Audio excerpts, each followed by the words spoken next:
આખરે જેનો ડર હતો એ દિશામાં જ ઈરાન, અમેરિકા અને ઇઝરાયલનું યુદ્ધ આગળ વધવા લાગ્યું છે.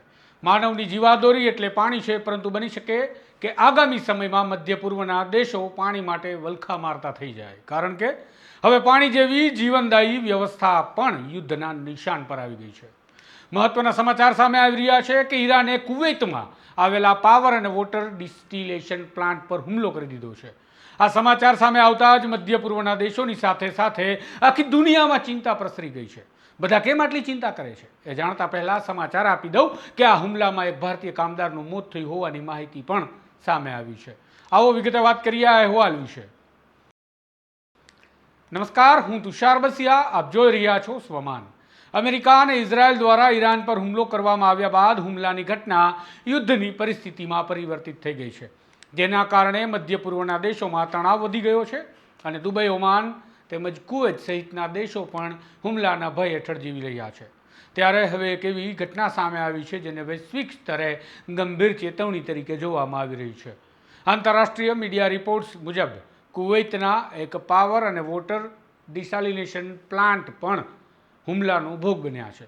આંતરરાષ્ટ્રીય સમાચાર સંસ્થા રોઇટર્સ અને અન્ય અહેવાલો અનુસાર આ હુમલામાં એક ભારતીય કામદારનું પણ મોત થયું છે. અહેવાલોમાં એવું જણાવવામાં આવ્યું છે કે પ્લાન્ટના સર્વિસ વિભાગને જ માત્ર નુકસાન પહોંચ્યું છે. અહીંયા મહત્વની વાત એ છે કે આ પ્રકારના પ્લાન્ટ ગલ્ફ દેશોમાં પીવાના પાણી માટે અત્યંત જરૂરી હોય છે, કારણ કે અહીંયા દરિયાના પાણીને મીઠું પાણી એટલે પીવાલાયક પાણી બનાવવાનું કામ થતું હોય છે અને એના માટેના આ પ્લાન્ટ છે, કારણ કે ત્યાં પાણીની તંગી છે. માટે આ ઘટના માત્ર એક હુમલો નથી, પણ એક ખતરનાક ટ્રેન્ડ પણ છે.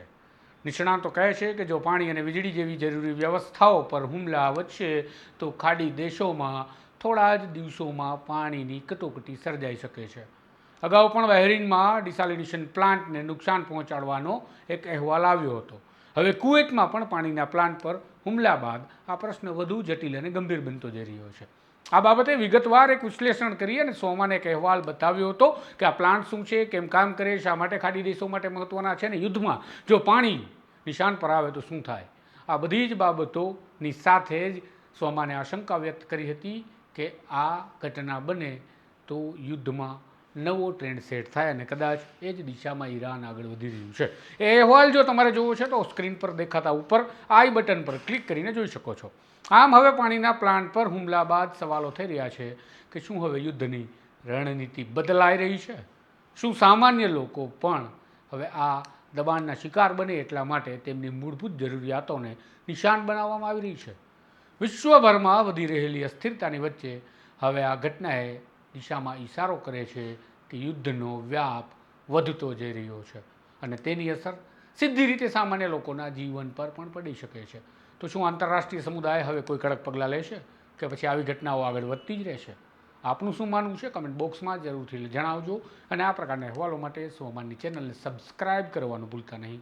નમસ્કાર.